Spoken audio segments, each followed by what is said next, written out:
کیا آپ جانتے ہیں کہ کون سی امت کتنے فرقوں میں بٹی؟ رسول اللہ صلی اللہ علیہ وسلم نے فرمایا، یہود کے 71 فرقے ہوئے، ان میں ایک فرقہ جنتی اور 70 فرقے دوزخی ہیں، اور نصارہ کے 72 فرقے ہوئے، ان میں 71 فرقے دوزخی ہیں اور ایک جنت میں جائے گا۔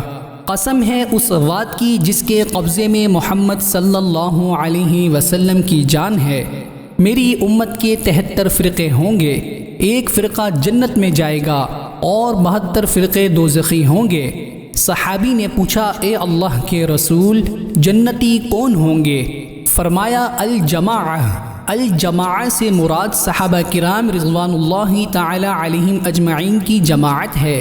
ایک دوسری حدیث میں ہے، ما انا علیہ و اصحابی، یعنی 73 فرقوں میں سے جو فرقہ حضور صلی اللہ علیہ وسلم اور صحابہ کرام کے طریقے پر چلے گا وہ فرقہ جنت میں جائے گا۔